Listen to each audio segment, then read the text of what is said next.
This is the Night Shift Podcast, powered by Black and Gold Banneret, your home for news and analysis from all UCF night sports. The Night Shift starts now.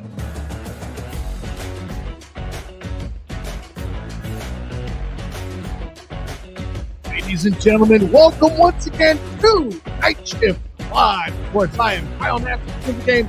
With me here, the indomitable Bryson Turner, and of course, the always wonderful, the always unstoppable Eric Lopez in with us here. What can we say, gentlemen? Not you're welcome, I guess, to the offense here. Just kind of, I guess we could use the term heartbreaker. 38-35, UCF falls short of the upset. The exposed Iowa State Cyclones remain undefeated for the moment. I wouldn't be surprised if they went down in the polls, though I'm doubtful they will for how many people would have watched this game, because, hey, to Eric's point, a lot of people out there nationally were watching Texas and Georgia, and I get why. I'm not foolish, but listen, let's get right into it. I know there'll be plenty of criticism. I know there'll be plenty of complaints. We are looking for y'all out there in the comments. We're looking forward to see what you have to say out there, Night Nation. But I'm going to leave with this. RJ frickin' Harvey, folks. Goodness gracious. Great balls of fire. Okay. I think everybody, it's just different to me, guys, and I'll throw it to you in a minute, but here's my reaction to 196 yards, 25 carries with 2 touchdowns, a huge 80-yarder for part of it. Doing it like that when people know you're coming is just insane to me. And it's, I'll liken it to the movie Poltergeist. Stilo, you're the right age demographic to understand it. If you go to watch that movie, you know something scary is going to happen, and you still get the bejesus scared out of you. RJ Harvey, again, not a surprise, comes in putting in nearly 200 yards. I mean, I don't care who you are. That's the one thing I think even you can sink your teeth into. Don't you agree, Elo? He was fantastic, but in a lot of ways, and Bryson's too young for this because he's a young Knight fan. He's a young demographic. For people like me, I follow this program since the late 90s. Kyle, I don't know what date would you consider first following this program? Because you were a part of the marching band at one point. I don't know if you go back to the 2000s. How would you qualify? I did attend a game where I believe it was Youngstown State against the Knights playing against my fellow Lake Cal Silverhawk alumni Marquette Smith. So if that counts. Well, that's kind of spooky because my first UCF football game I ever attended was also against Youngstown State, 1998, Dante Culpepper senior year, against a Youngstown team that was led by a head coach named Jim Tressel, who obviously went on to Ohio State, won a national title. So I did not know that you and I had that Youngstown connection. That's all right. So the point is we both have followed this program for a long time. And and I think Knight fans that are watching this, and let's be honest, the people that are watching us here near midnight are the diehards, probably for a long time. This just felt like an old school, typical UCF football game forever. And how many years, Kyle, would we play these games against these underdog team as an underdog against this ranked team and all that on the road? And oh wow, some good things are happening, some good fortune. Hey, some big plays. You mentioned RJ Harvey. Fantastic. Right. Defense basically got you 2 touchdowns. I know it's officially 1 because of a drop, which, I'm sure we'll. Listen, I'm still counting it as 2, and that's why RJ Harvey is 2 touchdowns. I agree. But so the defense scores 2 touchdowns for you. You rush for how many as a team? 300 yards or something like that? I don't know what the final numbers were. 54. I mean, a number we haven't seen since the first 2 weeks with the likes of Sam Houston and New Hampshire, right? I mean, and yet, if you're really a Knight fan, you never felt good about the game. If you follow this program for a long time, like Bryson, I don't know, maybe Bryson felt good. Probably at some point. He's young. He's got a lot of energy, optimism. He's not dated yet. That's right. He hasn't gone through the glory day, the horror of some of the losses, like when Culpepper trips and falls down and against Ole Miss, I believe it was, or the 10-6 loss at Auburn, or the Georgia, the Georgia with the phantom pass interference one in Athens, Georgia. I mean, there's been so many of these. The Kansas State game where there was a tornado that interrupted for a million years. You just, it just like, oh boy, just don't. You're like, oh boy, don't let it get close. And it did. Mm-hmm. And I'm like, oh, this is going to end in heartbreak. And it did. And listen, UCF did this to themselves in some ways. We also should be fortunate. I think Iowa State helped them. You could argue Iowa State, a better team, which they were, but they kind of kept UCF in it. But just a frustrating, painful loss that just leaves you in dismay with still many questions, Kyle. And I mean, this is, as I texted you guys in the group chat, I know sometimes it comes off snarky, but this has been UCF football outside of 2 years. That, all right, 17 and 18. In a lot of ways, this story has been told many a times, Kyle, with UCF football. The Texas home game. Remember, Kevin Smith was incredible in that game. Dominated that game, but we kept turning the ball. We found ways to lose that game.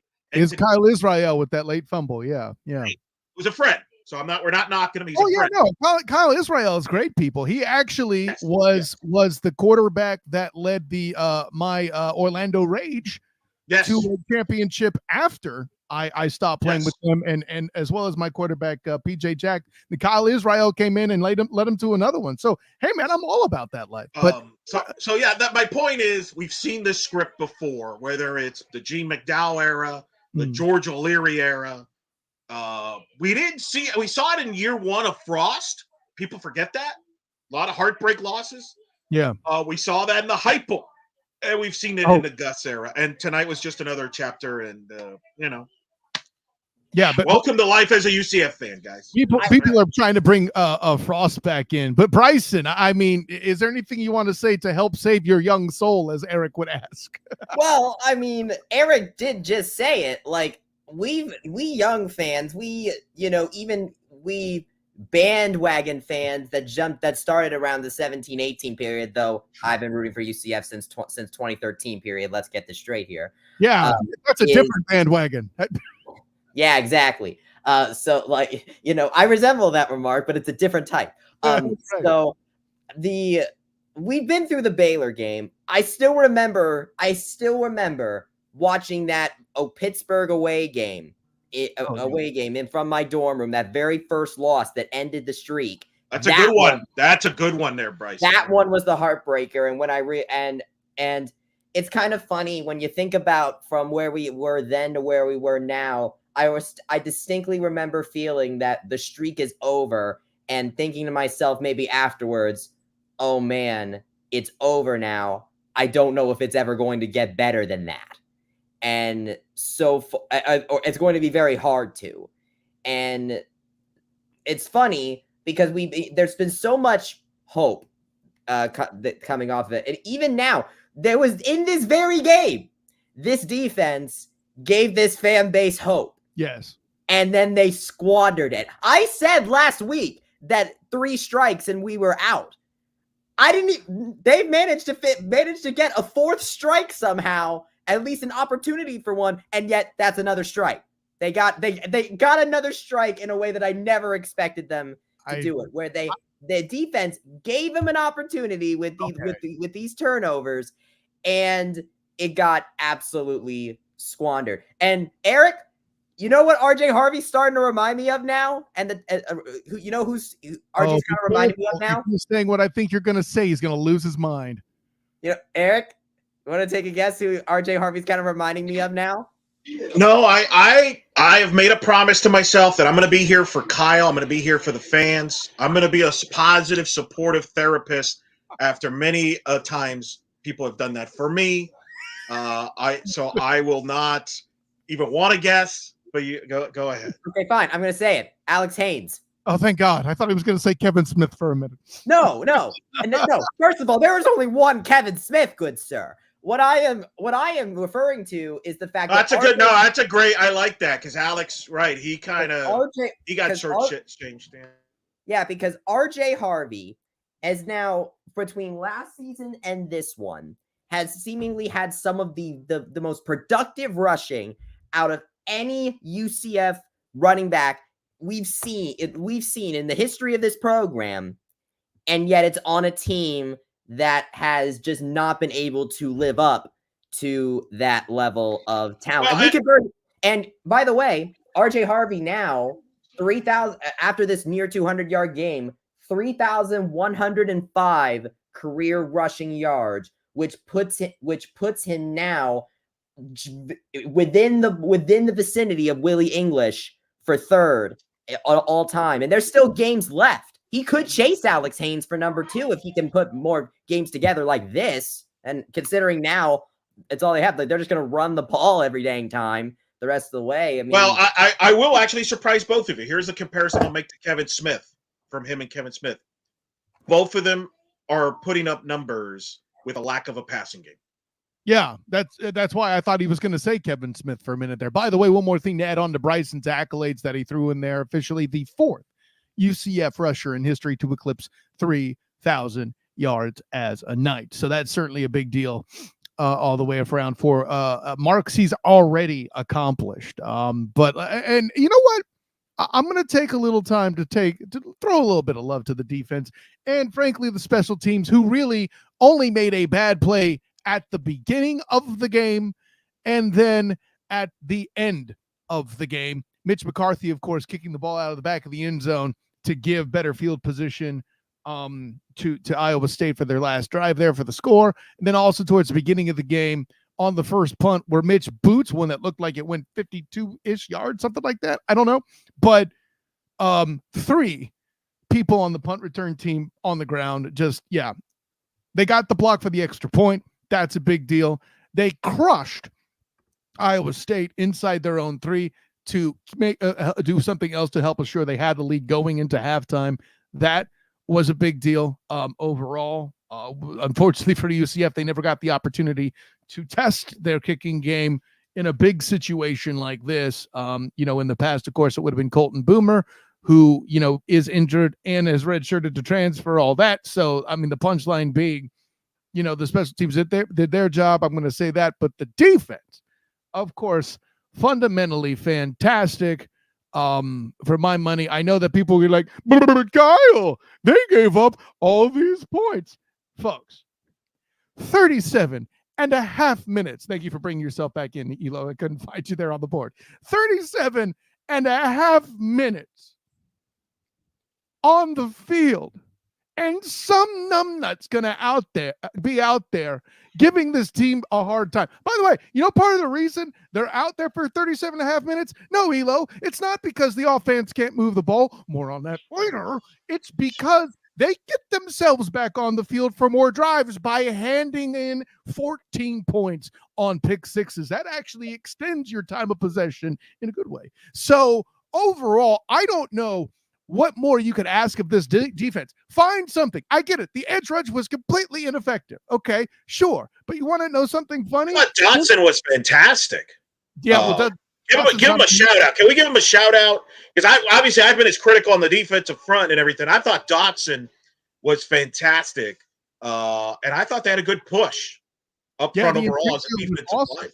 Yeah. Dotson, Pace, Hunter. Hold on. This is the point, though, Elo. This was what I meant when I said I'm not worried about John Walker as much as you are. And I'm not saying it is.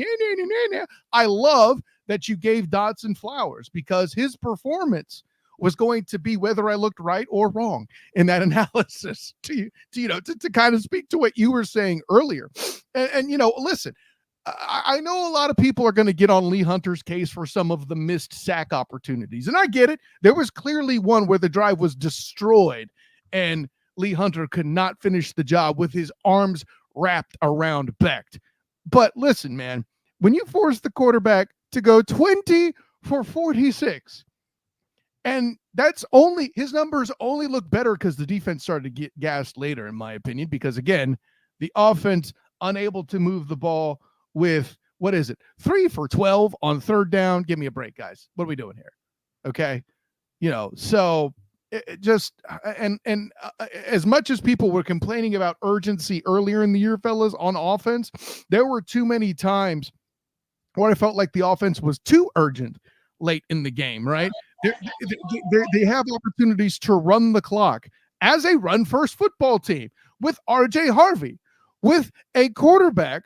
Granted, Ja'Cory Brown with his first start, guess what? Had a 67-yard run of his own, granted on an excellently called draw play that might have been the best play call of the year, taking advantage of a defense biting in a way that Iowa State, by the way, continued to do. I don't know what it was. Maybe you guys have an opinion on that, but for some reason, for me, I felt like they respected the pass entirely too much. Even agreed. AJN. So I don't know, but I agree. I agree with that. I also will bring this up to your boy. The defense got the big stop with about, and both of you can help me out here, I think 5 minutes left, 4:50, something like that. Yeah, you're about right. Yeah. I mean, if you're UCF right there, that's why you have the running game. Get the first down, bleed the clock. Don't give them instead. They didn't get the first down. They punted the ball, and I know you pumped up McCarthy there, but ball goes into the end zone. Yeah, I know it's not a high percentage play, but that's one. Boy, you would have loved to have that ball down inside the 10 on a punt. I agree with you. Instead, it was a minute 30. You give Iowa State the ball with with a minute 30 and I believe no timeouts there, down 5 in the run. And I know some people were wondering. I thought Iowa State actually was helping UCF at the end there by going quick. Like they spiked the ball. I'm like, why aren't they bleed the clock? They didn't wait till they didn't start bleeding the clock until the end where they went to 2 quarterback sneaks for Iowa State. So it was just odd from that standpoint. I agree. Yeah, go ahead. He stopped the clock because they wanted to keep the run game on the table because Becht was throwing terribly, and they wanted to keep an opportunity to run and escape the ball because all night, you ever notice when he ran, other than there on the goal line, it was Becht coming out over the edge. The edge was the escape basically each and every time for Becht, and they were he, being Becht, was absolutely abusing those outside lanes for his escapes. So, yeah, and that's a great question and observation by you for anybody who might have been wondering. Actually, them stopping the ball there, keeping the run game as an option against a defense who's already tired. And listen, you guys both know, anybody who's listened here to the Night Shift Live on the Black and Gold Banner YouTube channel has seen me absolutely lose my mind about how much I love Ricky Barber, Lee Hunter, Matt Alexander, and Dotson. Listen, I'll add him to the list too. These are all awesome guys, but they're huge and they're tired. This is the time you push them around, Eric Lopez. Let me ask you this, Kyle, and then Bryson, have some comments ready for Kyle here, because Kyle, you have a lot of thoughts. You told me even I could tell your brain was like spinning. Give me one thing that has probably irked you a little bit that you're going to address on night class in the article that stands out to you right now that you're going to write about that's going to probably keep you up until Jaguars kickoff.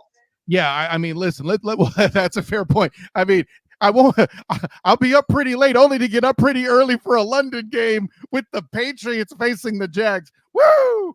I mean, listen, from one coach who's getting fired allegedly to another coach who's getting fired allegedly. That's life in sport, right? But to your point, Eric Lopez, what will keep me up is UCF fans who are now suddenly, hey, I feel hope with Ja'Cory Brown. And let me be clear. It's not that I feel bad about Ja'Cory Brown as a player. I just did tonight.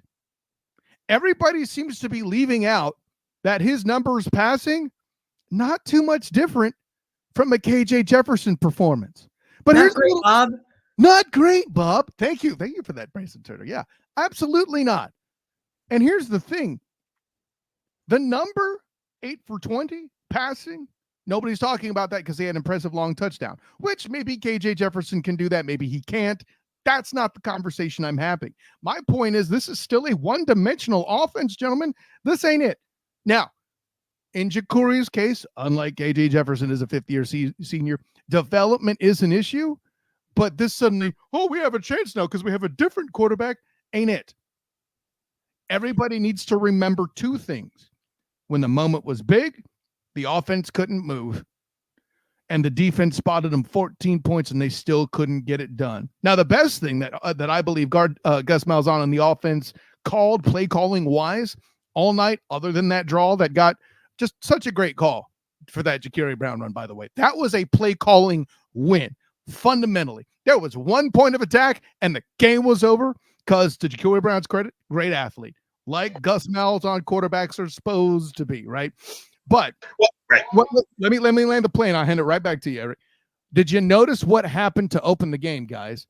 They threw the damn ball because literally everybody in the country, yes, especially when the other coach, as in facing Colorado, is saying, hey, I'm going to throw everybody in the box on my mama to stop RJ Harvey. Everybody knows it. And they opened up throwing with easy completions. And I think that, Eric Lopez, to the point we made earlier, is part of the psychology of making Iowa State respect the pass more, even though they probably shouldn't, just because they had that early success. Go ahead, ladies. Well, and I'm going to expand on that. I think part of the reason they showed him so much respect, I think Iowa State didn't feel confident they had the athletes to stay with the UCF athletes. You know what I mean? If you look at Iowa State, nobody really stands out. Now, they got a couple big dudes there, Higgins and Noel in the receiving core, big targets. Right. But I'm talking about, you mentioned about the defensive side of the ball. I don't think that's a studded athletic defense. They're very schematic. I think they wanted to keep everything in front of them. I don't think they felt confident they can stay with the Kobe Hudson or the receivers, and they probably respected too much. They probably respected them too much, whereas I think other defenses like a Florida, whatever, been like, yeah, whatever, we're going to play man-to-man. That's my theory on that, just from watching it early there. Let me ask you this, and then, Bryson, I want some comments there. I agree with everything you said about Ja'Carri Brown. I think the difference is 2024 KJ Jefferson doesn't make that run, and that's disappointing. Right, and I think that's on 2020, and that's why, and whereas maybe 2022 KJ Jefferson does. I think that's why Ja'Carri, but I don't think. No, I saw Ja'Carri Brown play at Miami. He's not a thrower. Never has been. Right. So my question to you, and I asked you this on Monday, and I'll ask this every week. Do you, moving forward, and I understand the red shirt and all that. Right. With that, what you just said about Ja'Carri Brown, because I don't believe he's the long-term answer, personally. Do you play EJ Colson more down the stretch here? He did not play tonight, which I understand that. You're on the road at Iowa State. Yeah. But I believe you've got 3 home games left. If you want to just keep him at 4 games, do you play him? I think you got to play him in 4 games this year at a minimum. Your thoughts? God, that's okay. So let me tell you, Elo, like a lot of your questions that you pose on Night Shift here are good in scope and merit to a certain extent, but the particulars and the nuance is what kind of kills you here. On the rest of UCF's schedule, who would you feel comfortable throwing out a rookie against? Exactly. Arizona. I mean, Arizona looked terrible against Cal. And I'm saying that's why I'm picking a home game, if you notice. You absolutely are. Yeah, I agree with I might even pick Utah last home game just because, again, it's the last game of the year. If you don't want to use them beyond 4 games, okay. I'm just saying get some reps on them. Maybe you, instead of playing them against BYU or Utah, maybe you play them at Arizona State on the road. You know what I mean? I'm just saying get some reps because as I said this on Monday, one of the goals the rest of this year, however many wins you get or don't get, et cetera, we could. I don't want to. If you make the bowl, great. If you don't, I'm not going to lose sleep over. But I think that's a factor, though. By the way, I think to me the more important thing is you got to feel good about who your quarterback is going into 2025. And you need to know that if that's in this roster, whether it's Ja'Carri, whether it's EJ, or is neither the answer, which I don't know. I would hope that you don't have to go back into the portal to get your starting quarterback, because obviously that's a 50-50 proposition. Sure. That's, to me, one of the goals. So to me, if you believe that playing EJ helps him develop, I'm for that. If that means you take a loss down the road, short term, because I'm thinking long term. No, and that's a good point. The reason why I'm not in the play EJ now club, although, like I said, the long-term vision is something to consider, especially at this point that you got a team 3-4, whatever bowl game it is, you're just using it for extra practice time. I know that's not your favorite point, Elo, but let me have it. It's whether you're using it for extra practice time or whatever that is, and to your point, the answer I would have given my own question certainly would have been Arizona over a currently ranked BYU. And, I agree with you. And Utah. Like, say what you will about Utah, I think they got dudes on defense, regardless of what's happening with Cam Rising, who are trying to get good NFL tape and doing it against a young quarterback with this offensive line. It provides that opportunity. But what if the only reason? How about this scenario though? What if they're down, like UCF's down 34-7 or 34-10 in the fourth quarter? You wouldn't play him? Give him some reps. That's all I'm saying. Sure. That's all I'm saying is get him some reps to get him some experience and growth, because he might be the guy for you next year. I know he's young, but young quarterbacks, you may have to go with a young guy next year. Maybe that is your best option. I'm not saying that you're not wrong about the bowl game and the extra practices, but sure. I just don't think you play somebody just to get a sixth win. I think, and the only reason, and honestly, Kyle, the only reason why I bring even this up is Gus said that EJ moved up to the number 2 depth chart. That was his words, right? It was. So he moved to the number 2 spot, and I think Cincinnati, Jakuri played his way back in, right? So I say what you will. I think, and see, I'm going to say this like it's EJ's fault, and it's really not. But those opening 2 drives to the Cincinnati game shaped that game a lot more than any 2 opening drives should. And I have to use the word 2 opening drives because one of those drives, if you remember from Cincinnati, to not to put too fine a point on it, but one play and ball turned back over. And again, the defense doing a great job bailing out, but to bring it all back here, I think the answer is what is better for development, and putting a young quarterback who's literally 17 years old in a position to get belted by guys that are auditioning for the NFL in Utah is a problem, because I think the other, like Houston, check that. Arizona, I believe I said Houston. I bet UCF fans wish they had Houston on the schedule. But I said Houston because it's the space game. Arizona is the right opponent, Eric, based on what you said, but it's not the right answer, as in they're still playing for a bowl game at this point. If bowls are out of contention, and what you say happens in Utah, then absolutely you'll see him go out there. And with that in mind, maybe even on the road, that possibility comes up. You mentioned Arizona State, wisely so. I think that too, because by then, let's say they lose to, BYU and Arizona. If they're in that much trouble with Arizona State, I mean, you might as well go out there and give the kid some reps. I don't know. And the only reason I bring it up, again, he moved up to the number 2 depth chart. So clearly the staff believed at one point that EJ Colson was better than Ja'Cory Brown. Yeah, I agree with you. I think the Cincinnati game turned it around. So you're right. I'm just saying, if the kid was that good enough, then give him the opportunity. I would not hold him back based on, well, we don't want to lose a year with him because of a year that he may not even end up playing here 3 years from now. You know what I'm saying? Like, just you're right, but remember this: how many passes did EJ Colson actually throw in that Cincinnati game? Do you remember? For sure, but that was not. Like you mentioned, not his fault. He only threw one pass. For those that don't know the stats, for sure. All right, listen, we got an incredible audience right now. Thank you, everybody. A Night Shift right now. We got a big audience. Probably a lot of people that are chirping and want some comments. Bryson, send me some comments here that Kyle can react to. All right, so let's go ahead and start with Act 4 UCF, who asked, is someone complaining to Big 12 about officials? There are terrible calls happen game after game. This time it actually mattered. Okay, so I'm going to address that because I know some UCF people are going to say that there were some calls missed. Guys, I don't know if you notice, Mac McWilliams, BJ Adams, got to say BJ now, right? He's the DB formerly known as Brandon.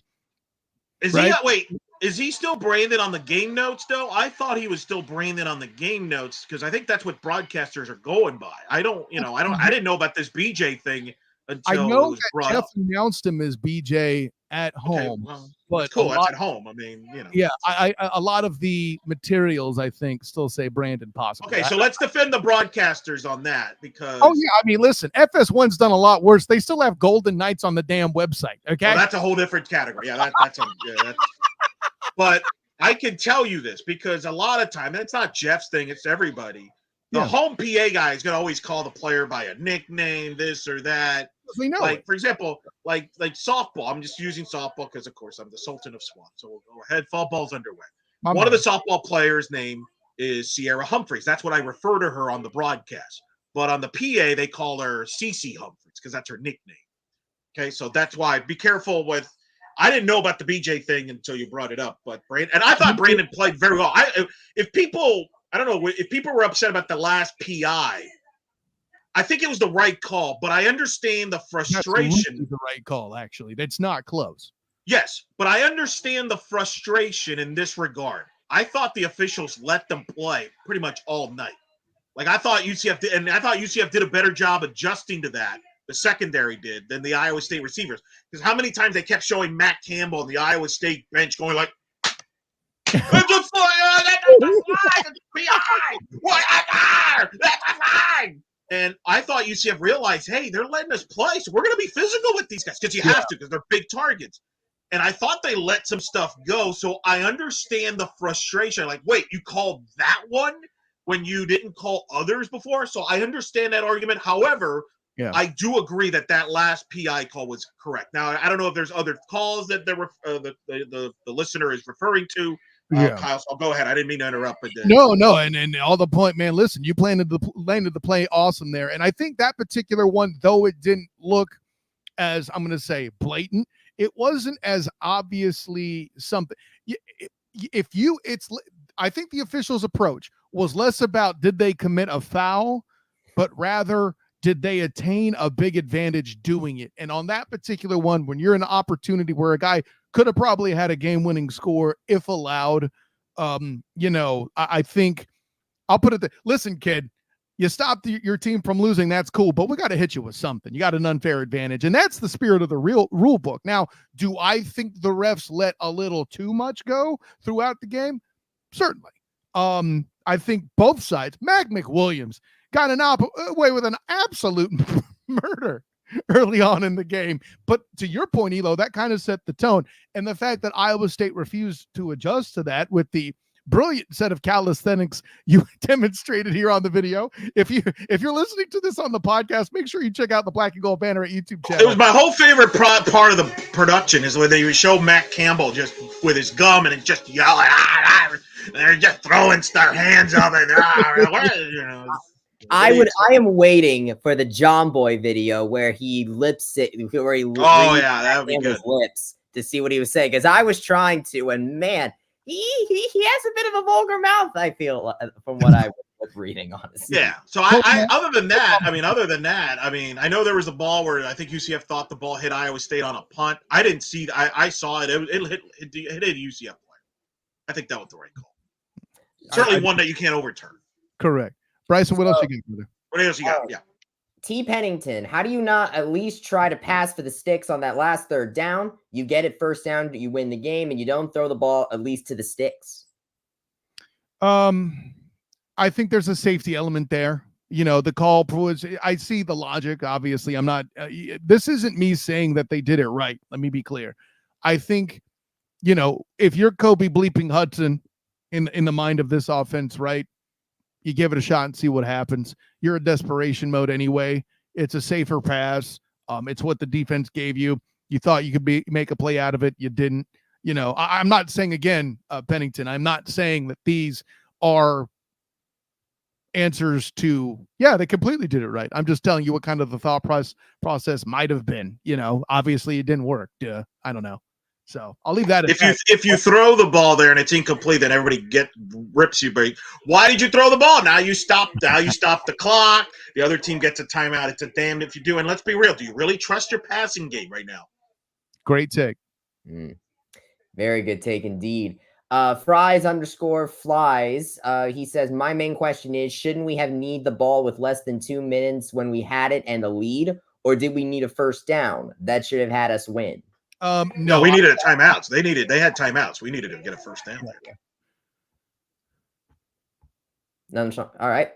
I will say one common thread, and I know the chat will definitely bring this up a lot, and so I'll bring this up now so I can skip the multiple questions that have asked about this later, is that there was a lot of criticism about Gus's clock management in this one. So I'll ask about in general about Gus's clock management, because I was scrolling through the comments a little bit before I read them off, and there were multiple ones that talked about clock management. So I'll just go ahead and address that now. Is there a specific series or set of downs or time of the game that they're talking about? Because I think I addressed that slightly, right, Elo, where, there was an element where I felt like he didn't run the ball enough. I mean, on our Black and Gold Banneret chat, Jeff and I both agreed that he probably did not run off enough clock, Gus.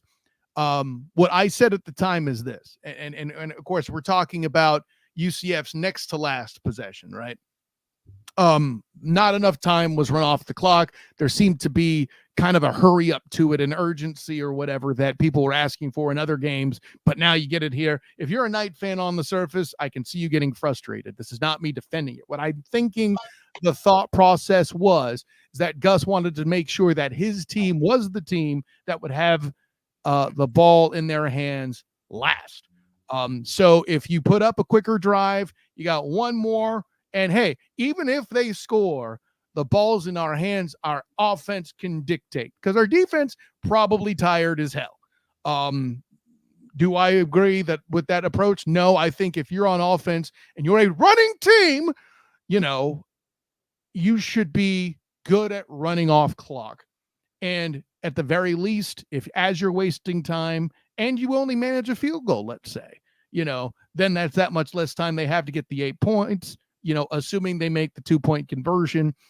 Obviously, we saw them completely and blatantly disrespect the defense by ramming Becht up the middle 3 consecutive times. But by then, goodness gracious, of course they're on skates, 37 and a half minutes on the field. Maybe if you lower that to just a measly 35, he said measly sarcastically, Bryson Turner, because that's still entirely too long, then maybe they have enough energy to stop one of those 3 rams up the middle by Becht, and UCF does win the football game. Well, let's and Bryson, I'm curious if somebody, I don't disagree with what Kyle brings up about the offense. I wonder maybe a more experienced quarterback knows how to milk the clock a little bit better too. Maybe sometimes they want to go quick because they see something on the defense and you're going for the first dance. It's tricky there. I think one of the other ones I think people are wondering about, I'm wondering if this is what Bryson, I wonder if this is what people are bringing up, is should UCF had called timeouts in that on defense there at the end and save some clock, or maybe give the defense a breather as Iowa State is driving there in the goal line. Do you use your timeouts there and give your quarterback more time to get the ball back, assuming you give up the touchdown and need a tying field goal? It's not like you have, Patrick Mahomes at quarterback and could score in 13 seconds. So I'm wondering if that's also part of the criticism of the clock management is, should he had used some of he had 2 timeouts, I believe, at the time. Not to mention he burned one early in the second half, which you hate when that happens. I mean, that always. I mean, I think some people maybe wonder, should you have used the timeouts on defense, A, to give your defense a breather for the reasons you just brought up, that they've been on the field so much, and B, hey, if Iowa State scores, but maybe instead of only having whatever seconds was left, 30 seconds, maybe you have 50 seconds or a minute, that could be the difference. Just saying. And you're talking about beneath the 2-minute warning, I assume, yes. The reason why that's my interpretation. Yeah, at least for me watching, that's the only clock management things that popped in my head. Yeah, I feel like the reason why I would come back with this is the point I made earlier, Eric Lopez. If you're throwing timeouts, you're keeping their biggest offensive weapon against your defense relevant in the form of Becht running the football. You're letting the clock run, so then they are forced to be one-dimensional by way of the pass. And then maybe, because your guys have been getting in Becht's face throughout the night, the pass rush through the middle and a few. Listen, I get on the edges case, but Malachi Lawrence late in the game did have a big play. That's a thing that happened. You already have Nikhil Kelly banged up. There's problems there. So I think part of that logic was to hope that Father Time would get back on their side and take the run game element away. Not to mention the counter argument there is, hey, even if they score, at least your offense has 2 timeouts. and try to drive the ball. What obviously it was all moot when you throw the interception. That's the conclusion of my argument there. Absolutely. For the record, continue, Bryson. For the record, Eric, defensive timeouts it late in the game is a CFB 25 strategy that I actually employed quite a bunch. I'm proud of you, Bryson. So G-Dot asked, the defense looked like they did in many games in 2010. Commented struggled to make tackles and get stops, but would randomly get at INT to keep it close. T. Pennington, guys, break down that third down play call. That was brutal. A wide receiver screen. We don't have one pass play. We can throw the ball past the first down marker. And we addressed that earlier, Bryson. Yeah, that was another one of the gotcha right there. We have Garrett White. What was the thing you said before the screen call again? I think that's something that's worth. Oh yeah, the not tackling. Okay. It depends on what part of the game you're watching. There were some, for instance, sometimes when Rocco Beck was able to just escape, and I'm thinking I think that's the Iowa State offensive line to me, because they were just managing to, they were in a way bending but not breaking, because they were able to fend some Knights defenders off to where they couldn't get really full, a really good grip. So that way Beck or one of the running backs can escape. So there's a yes and no to that. Speaking on the offensive line perspective with that, right? They were bending because Barber and Hunter and company were bending them. I don't think there's a middle ground on that. Okay. Yes, but what I mean is they redirected them to where they're just not gobbling up. To where did they redirect them? To the edge, where their push is not nearly the same. If you and this isn't me saying you're wrong. I'm telling you how it's all complementary, right? So with that in mind, now the O-line gets the easier block and finishes the job. So to that extent, yeah, you're right there. So Garrett Weiss asked, why doesn't Gus use timeouts to avoid delay of play calls? Oh, well, because sometimes you're better off taking a delay of game than calling a timeout. And I'll give you an example, because this just happened Friday night. Mike Norvell burned the timeout instead of taking a delay of game on a punt for his punting team, which is the dumbest thing ever. Your punter, what does 5 yards mean to your punter? It doesn't mean squat. Why are you burning a timeout? And then that timeout is valuable, comes back to haunt you at the end. So that's why I would say sometimes you don't call the timeout. I'm not saying that you shouldn't call the timeout, but my knee-jerk reaction right there would be, I'm a believer. I rather have my time. If it's going to be, knowing how especially when you're on the road, I'd rather have all my timeouts at the end than burn, if you lose 5 yards, unless it's a situation like it's a critical 3rd and 1, a 3rd and 5. And, I'm not saying you don't, but I wouldn't just burn it for the sake of burning it. See, you answered the question better than I think even you meant to. I say jokingly, Eric. You mentioned 4th down. Who cares? I would argue, hey, if I get a delay a game on 1st down, but I need the timeouts, I'll roll those dice. Who knows? Maybe RJ Harvey will get a big play. Oh, wait, RJ Harvey got a big play. So, I mean, it's hard for me to criticize it when it works. But again, at that point of the game, and you made the point nicely too, it's all situational. Again, a statement on the surface, not every idea that goes the way opposite of you intended it, meaning made it a bad idea. Not everything going right makes it a good idea. So I don't want to just be like, I said earlier, it worked, so I didn't want to criticize it. But by the same token, that doesn't mean it wasn't necessarily a bad decision. Here, I'm not as mad at it, especially since it worked anyway. So I'll leave it at that. It's a good point, though. A good question by the comment. Nelson alumni Garrett Weiss and G-Dot, all three of them experienced some form of sympathy for RJ Harvey when we were talking about him, prime years of his career, of his career, and unfortunately, this is part of the fan therapy we deliver here. Nelson alumni actually pointed something out, and I noticed this too on the broadcast. RJ's frustration on that missed pass play was disheartening. Remember when Jakuri just overthrew him on that play? Probably he was under heavy pressure too, though. I know why he blew that throw. In defense of RJ, I mean, there's probably a lot of built-in frustration. Correct me if I'm wrong, Kyle. You were at the game last week. Mm-hmm. Feels like it was last year. There was a play where I think Ja'Cory kept the ball and didn't hand it off to RJ or something. And RJ was like, like frustrated because he thought there was a sweep play that could have worked. You know, I mean, it's going to happen. See, I'll say that to your point, I want my star player thinking, man, I could have had that. Because otherwise he doesn't have the audacity or personality to be my star player. So, yeah, I like seeing that. But maybe I'm the problem, but No, listen, I like the fact he cares because let's be honest, sometimes there's players that check out and don't care. So I mean, there you go. Brian Peterson commented, wait, did Kyle just say the pick sixes were bad? Lol. When we were talking about that, I got a kick out of that one. He's just extra excited because he had gold helmets tonight, and I have to agree they did look good. Well, but here's the thing. What's weird is, in a weird way, and obviously you don't turn it down, but the two defensive scores, let's call it. Yes. But not only that, but think about a couple of the offensive scores were quick drives, right? Big plays. Great point. Which is great. But that contributes, Kyle, to the defense being on the field. Now, there's nothing you can do about it. You're happy you score. You're not like, oh, no, don't score. Obviously, we're not saying that. But in a way, the way the game played out, because the offense couldn't be consistent on drives like Iowa State was, they hit the home run, right? They hit the big boom, but they weren't complementary towards the defense of the side of the ball in the long run, unfortunately. To your point, all the offense has to do is hit a couple more third downs, and we're not having this conversation. Yeah.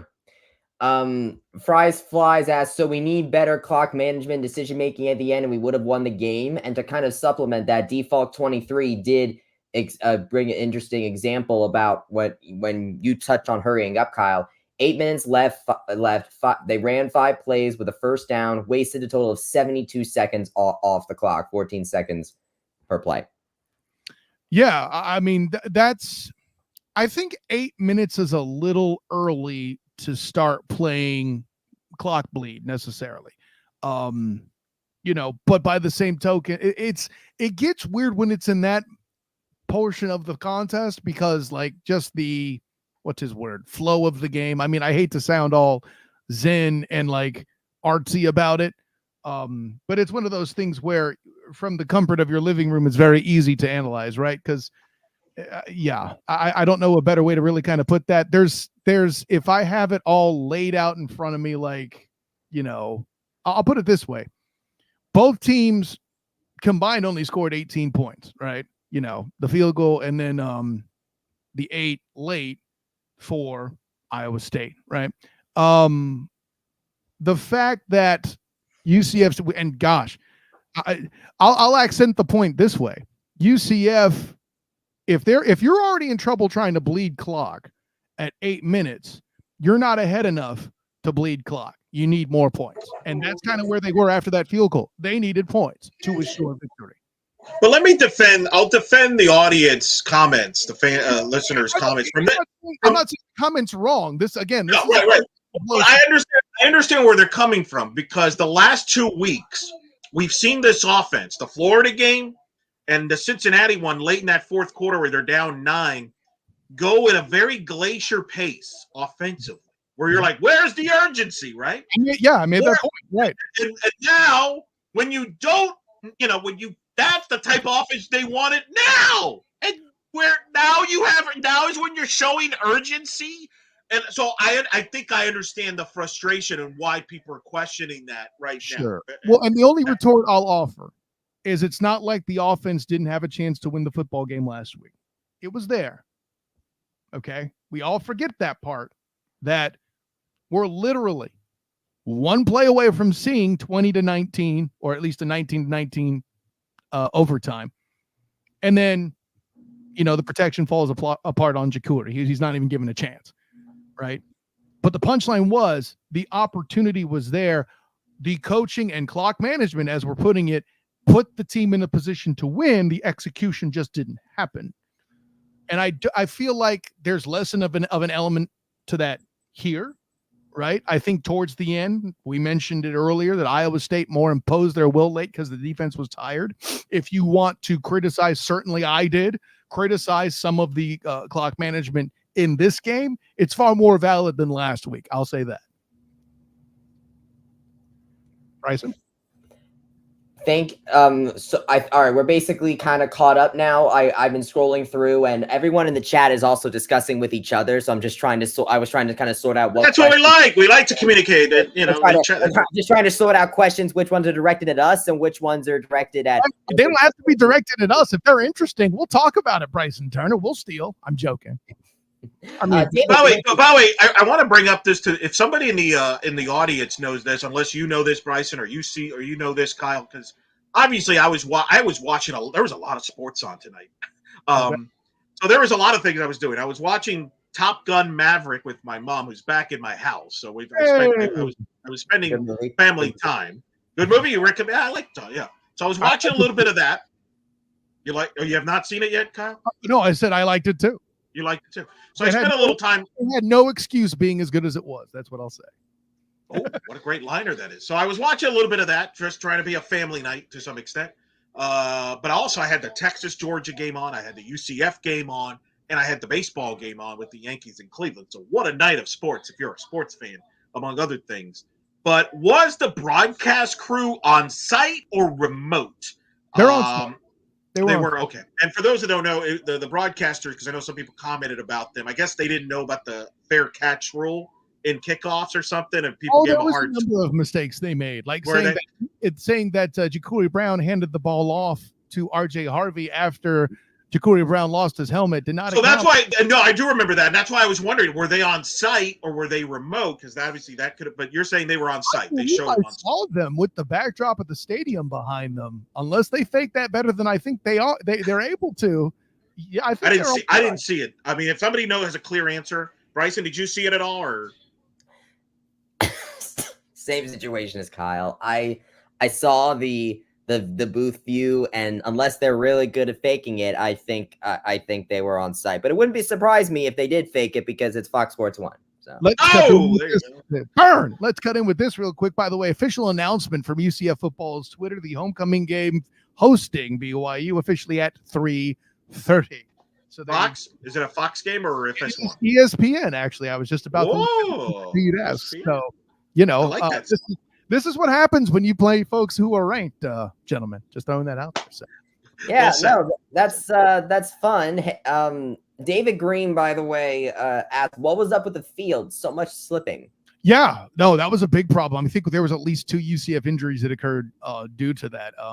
That were a factor late in the game, I would imagine. So yeah, no, I don't know enough about the Cyclones field there in Ames, Iowa. I don't know if they're slipping on corn dust or what. I don't know any of that, but I had to make the joke. Listen, my grandparents are from Iowa. I can make that joke, okay?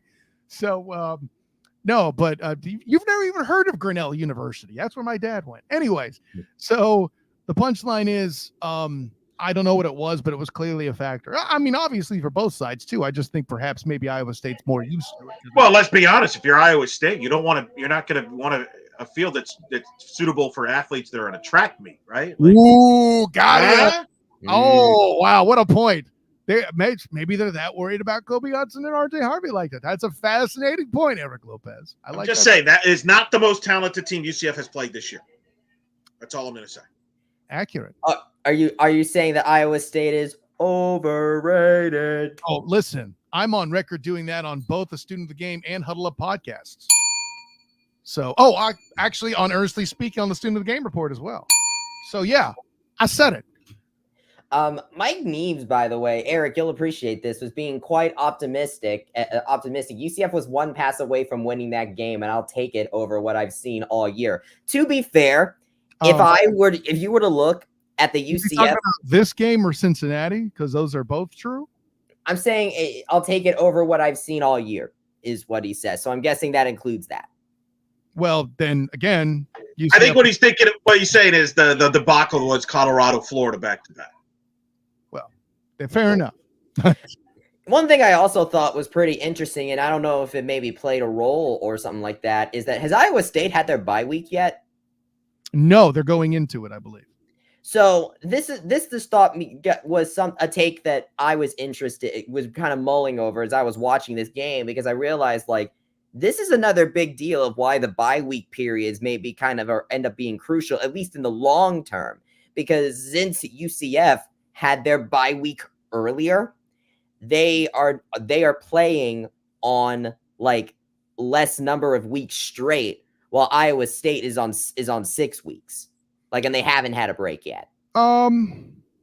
It's hard to defend that when UCF had a bye before the Colorado game, and we saw how that played out.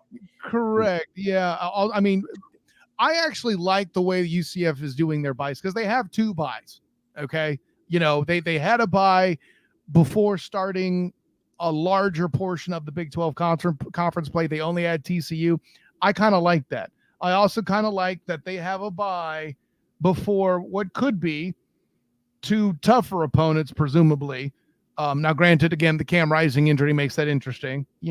Fact, I mean, as we're doing this show, Utah is losing in the third quarter to TCU 10-0 in the third quarter. So I mean, Utah, Meanwhile, West Virginia isn't impressive this year as they were last year. I think they were getting blown out by Kansas State. I thought last checked. 45-18 is what I see. Yeah, that's a beatdown. But listen, to the Mountaineers' credit, this schedule's a lot harder.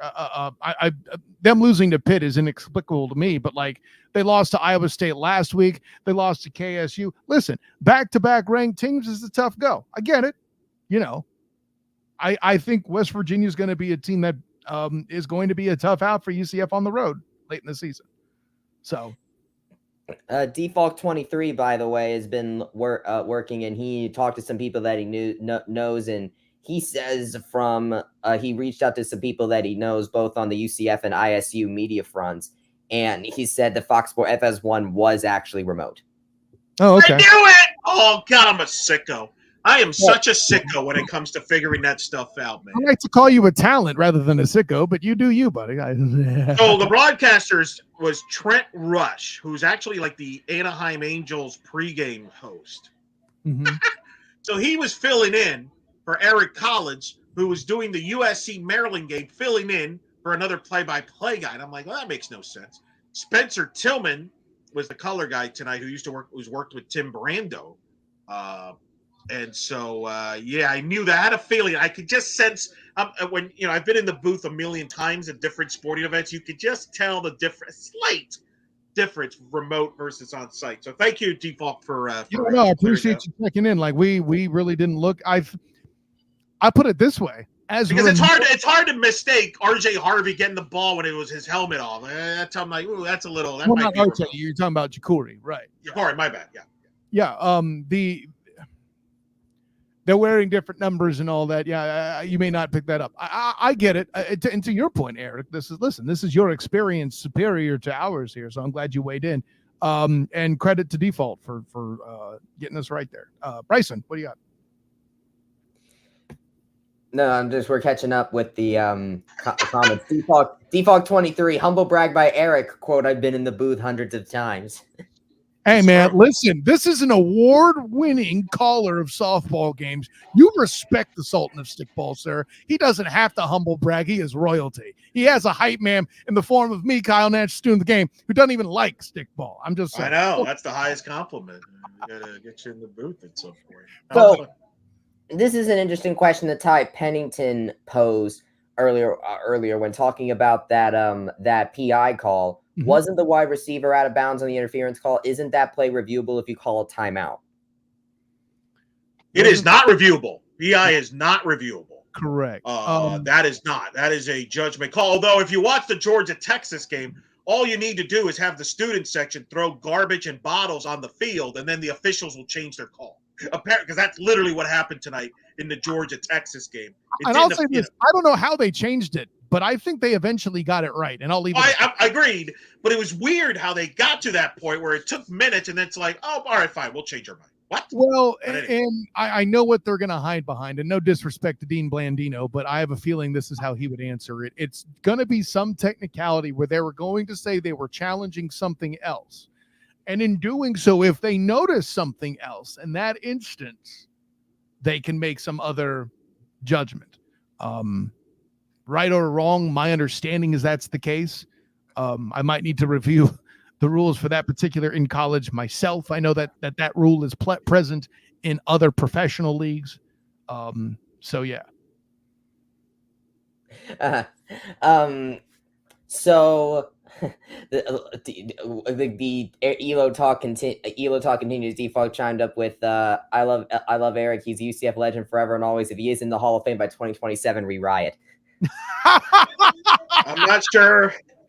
A, I'm not sure I'll be eligible, and B, I think there's other considerable athletes that should be in before I all that. Thank you. Daniel Maldonado asked, why didn't the UCF team show up every week? Okay, well, Bus will wait a minute because he's asking a bad question, but I'll address him personally because he took the time. Elo, the rest of what you said was on mute. I do want to make this point because it's 12:38 a.m. And I'm not saying this will happen, but I have a bad feeling it could.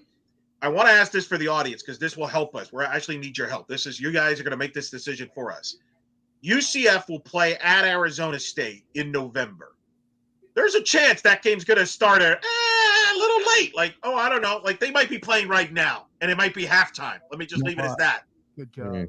Would you guys stay up and watch us do a night shift at 1, 2 in the morning or not? I want some feedback. Send it to Bryson. Go ahead. I'm going to do it anyway because I'm the sicko on this staff, but we're curious. I mean, me too. Might be both, but I just want to make sure that that could happen, the Arizona State game. We still got a few weeks on that, but I did want to get some feedback because we've never had that problem. There was one night shift where we literally did the post game at 3 in the morning, and that was the Boise game, Kyle. Remember the Boise game? You remember that. Lightning delay opening night? Yeah. I wasn't on the staff, but I'll tell you this. I did a stand-up after that game and did not get home until about 5 a.m. It was disgusting.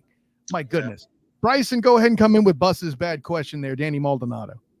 Yeah, why couldn't this UCF team show up every week? And he, by the way, followed us up with, I will because I'm a glutton for punishment. My man. This is a guy I played flag football with, and he wouldn't watch the ball and always go off sides until I got in his face. Anyways, no, why didn't this team show up?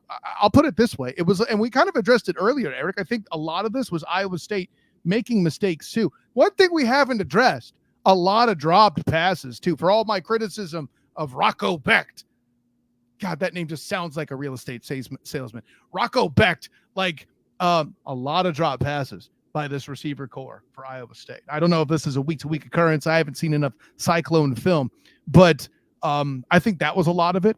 I think the defense putting points back up on the board is, again, another mirage.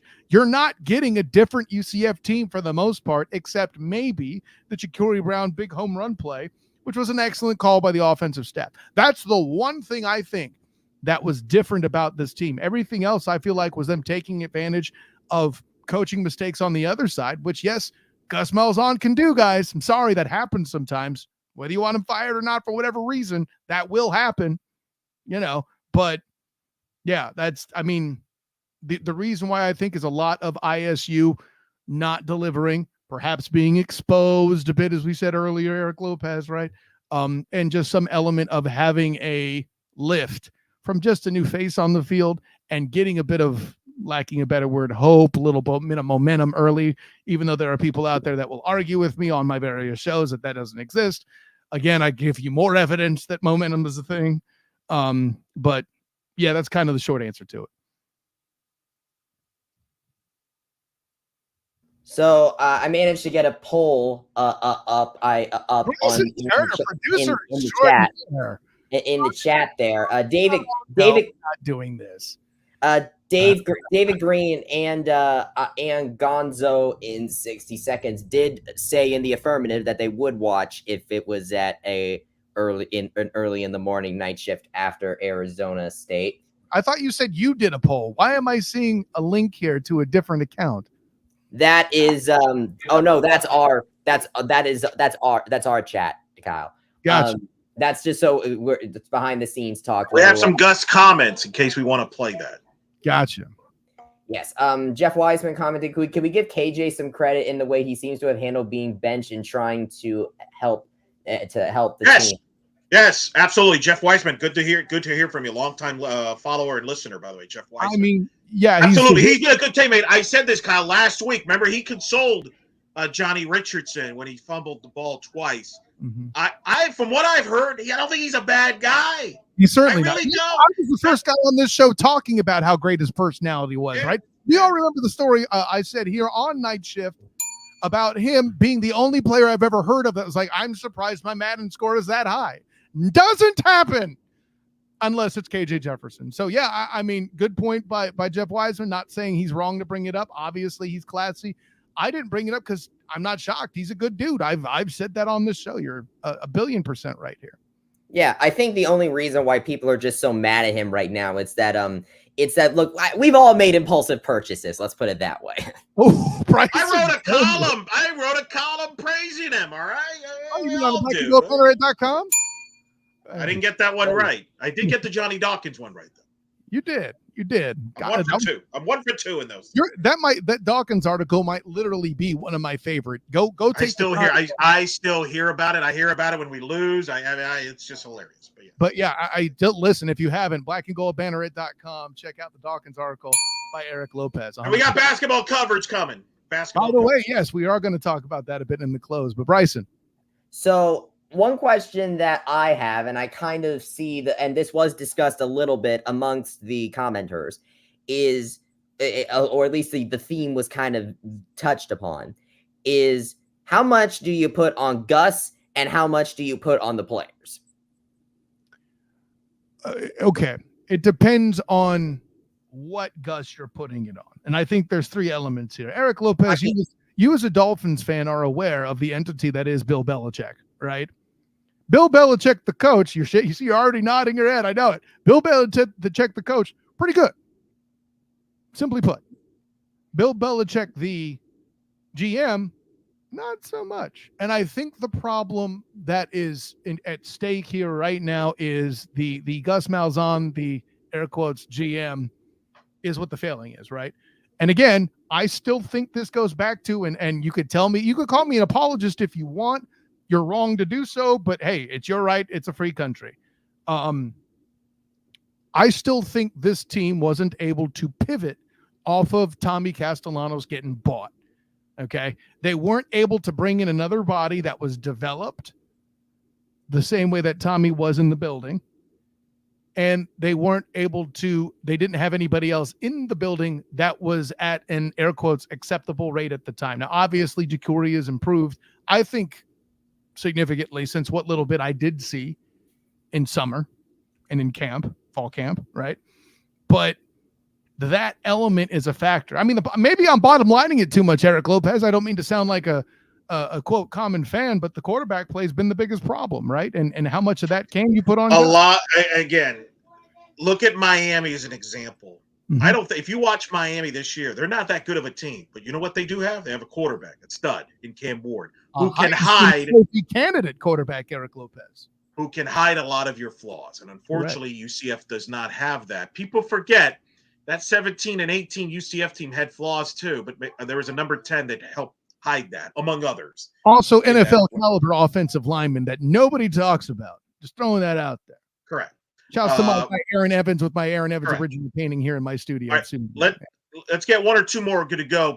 Kyle's got an article to write. He's got a Jaguar game to cover in the morning. I got a game to cover in the morning. Bryson's got to leave the town in the morning, so we're all going to be on short sleep. But so we got 1 or 2 time for maybe 1 or 2 more.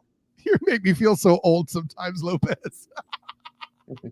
Well, the good news is that we are caught up with the chat right now. So this is a last call for anyone in the chat. If you have an extra question and one extra question, go ahead and we'll get the next one. We'll get up there. I will ask for you, Danny Maldonado cracking. Kyle, you are old. I can still dunk on Danny Maldonado. Next question, Bryce. So I'll say this, because this has been a bit of a bar that I realized, because given how good we are at running the ball and we seem to have inept at passing the ball, or at least we're not seeming passing the ball right. Mm-hmm. Is it too late to switch to a triple option offense, Kyle Nash? Damn. So the only reason I'm going to say yes to that question is you need a whole different set of horses to do that, buddy. I don't know. I like the humor, Bryson. I don't think you know what you're asking, and that's kind of what makes it awesome.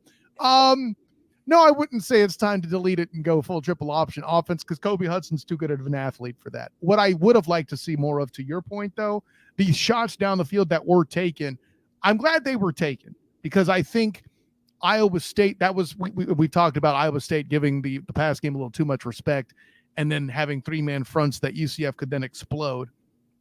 I think an element that they were even trying to go down the field made it happen, that Iowa State was respecting the pass game in such a fashion that I talked about. But the problem is, I don't feel like they had a lot of separation in doing it. Right? Did you really? And listen, I don't mean to pick on Javarius Johnson, but the shots taken his direction, I don't think was something where he was necessarily had great separation, and Ja'Cory would have to throw a pretty good ball to do it, to complete it, which he obviously didn't do. No disrespect, but to the point, you were getting 8 for 20 caliber performances out of KJ Jefferson. You brought Ja'Cory in to give a spark, but you didn't give an increased production in passing. So whatever that means. So yeah, I mean, to that end, I see where you're coming from. But to be fair, I am asking that question partially facetiously. 100%. But it's also like opportunity to get in that analysis. But go ahead. Yeah. Eric Edwards asked, so what's the percentage that EJ starts next week? 95, right? And I only put. I think he said EJ. He said EJ, right? Is that what he said? Did he said Colston. He said EJ. Yeah. Yeah, EJ Colston. Low. 5, yeah, very low. Yeah. Ja'Cory started next week. Yeah, I would be very surprised. 15% to keep it consistent. Well, no, 5% to keep it consistent because I didn't change to 95, right? It's not Ja'Cory would have to be injured and that's the only way bad, but would you play him though? Would you play him? Or you say no because BYU might be the best team of the Big 12? Would you play him, give him some snaps, or would you say no? Ja'Cory gets the whole game. That's a good way to traumatize a young quarterback is to put him in against the BYU right now. I think that's a risk with Ja'Cory Brown, even to an extent. What if it's a blowout in the fourth quarter? Do you play him? If BYU is clearly called off the dogs, yes, I see the logic. More like pulled off the Cats because Cougars. Bryson, you don't have enough children to dad joke, okay? I'm trying, Kyle. I'm trying, okay? Padawan is learning, okay? Look what you've done, Kyle. Look what you've done. People around you now, you've rubbed off this stuff on us. Imitation is the Blame yourself, because Bryson's covered games with you. It's a severe form of flattery. I know I didn't use the right adjective there, but I'm leaning into that one. We'll leave it at that. All right. Update, by the way, on the poll that we put up asking about if the viewers would watch a very late night shift after Arizona State. 9 people have voted in that poll. Thank you very much for those who did that. 89% said yes, 11% said no. So a majority are saying they will that responded saying granted they would. It's almost 1 a.m. now, so of course my response to that is the trouble with haters, Bryson Turner, is they're gonna hate. The good news is I'm a late owl guy. Hopefully for Kyle's sake, at some point the Jags stop playing at 9:30 in the morning.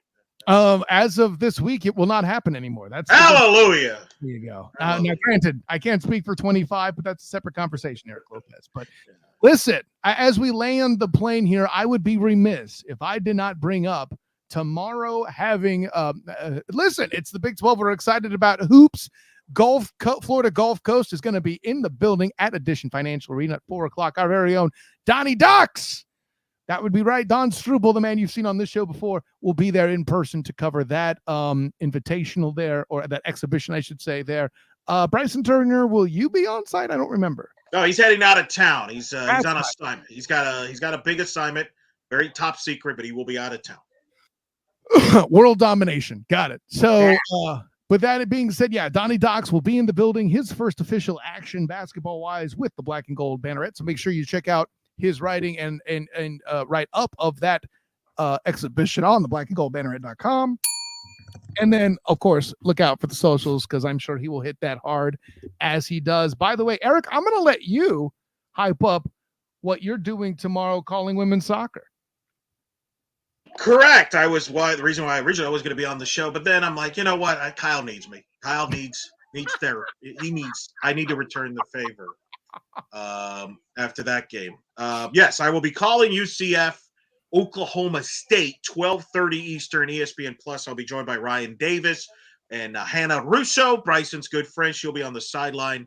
Oklahoma State, a bubble team for the NCAA tournament. UCF trying to get into the conference tournament, so watch a little UCF soccer at 12:30, and then you got a little hoops at 4:00 with Don next door over there at the building there. So fun, still a lot of UCF sports to follow. Hey, listen, I know that Bryson Turner is everybody's friend, so Hannah's just another person. I'm just saying. Anyway. When you get around UCF as much as I have, like, because I first became a UCF student pre-pandemic, so I have been around enough to where I've calling me old. What's up? Look, I've been in college a long time, Kyle. Okay. I'm not one to talk. I've gone the long route too. Yep. I've gone the not the Alec Haller route. I've gone the other guy, Kula. Who was the other one? Was here for 8 years. Kula, help me out. Somebody, come on. I'm trying to. I mean, for what it's worth, I went the Alec Haller route. I mean, it wasn't a full. I went Haller route, and I went even beyond that. I'll just leave it as. I graduated. Maybe it's the Cam Rising route. Oh, that's a good one too. I don't have as many injuries as he does yet. Thankfully. So, I mean, I think that's all the events we have left to channel there, so to speak. Bryson Turner. What is the next thing you're covering? Eric Edwards. Michael Columbiali. Thank you, Eric. You missed the name so bad I couldn't. Yeah, the tight end. My first Jacksonville Jaguar coverage was him and Taj McGowan in a camp. It was that was fun. So there you go. So I'm sorry to interrupt you, Kyle. What were you saying? No, brilliant. I was only trying to pimp some of your stuff there, Chief. But earlier today we had a little bit. Unfortunately, I started my UCF coverage day with a bit of heartbreak as I covered UCF volleyball's loss to number 8 Kansas at the venue. We talked to head coach Jenny Maurer after the game. You can find that on the Black and Gold Banneret YouTube channel. Thank you, Kyle. Wrong direction. For me to point. And then of course, I'll be out. UCF men's soccer will be back on the pitch soon. The date escapes me, but I will be. They will be facing. Men's Kentucky. Will be Wednesday night against Kentucky. Women's obviously tomorrow because I will be there on the call against Oak State Sunday. Volleyball a week Friday night against Houston, right. Alumni night. Soccer will have alumni night against Cincinnati, part of a big homecoming with BYU football next Saturday. I believe you two gentlemen will be in the bounce house for the BYU game. I know I will be. That's correct. Yes. Yeah. So you will join us. You will join us from the stadium. I will probably be hosting from here. Thankfully, it will not be as late as it is now. Hopefully, Don will help me on that show. But it should be good. Good BYU team, a team that is surprised, that had an incredible win on Friday night against Oklahoma State. A team that it looks like a team of destiny. And Kyle, you know this. When a team wins games like that, you can just sense that that bond, that's going to be a tall order. Beating Kansas State a few weeks back got my attention. Crushed them. So that should be an end there. I expect I've heard there's probably going to be a lot of BYU fans in the building. Pew, pew, pew. So we'll see. 3:30 kick as Kyle first broke the story here on Night Shift. BYU UCF 3:30 kickoff next Saturday. Game will be televised on ESPN. The guys will be there on site for that one. So that should be fun, Kyle. But we all need some sleep in the meantime. Yeah, no, I think that'll wrap us up nicely there. So thank you to everyone and all of you for the awesome. This was awesome. Seriously though, the incredible turnout. I understand this was a frustrating game. We're all frustrated, but this is why we do this in a lot of way to talk it out. Mm-hmm. And man, thank you for the support. That means a ton to us. It gives us the energy to keep doing this. We might do this. This is another thing we'll discuss next week. We may do a couple of these during basketball. If people are interested, let us know. Oh, but for sure. Make sure you subscribe too on the YouTube channel for more of this stuff. Yeah, but thank you seriously, all of you, for the live questions and the comments. That really is the star of the show. That feeds the show. Yeah, absolutely. And by the way, if you haven't yet, make sure you subscribe to the Black and Gold Banner YouTube channel. Get your notifications and all that. We're closer and closer to 1,000. We've passed the 900 mark. We're on our way there. Do your part to get us there to the space of 1,000 subscribers. That would be absolutely amazing. And I don't even have a joke for that. That's just awesome. So thank you again, all the comment and contribution to truly make this a Night Nation. That's a fantastic thing right there. So for the incomparable Bryson Turner and the Sultan of Stickball himself, well, apparently the Sultan of Soccer tomorrow, Eric Lopez, and myself, Kyle Nash, the student of the game, an honor, joy, and privilege. But until next time, everyone, class dismissed, and thank you for checking us out here tonight on Night Shift Live.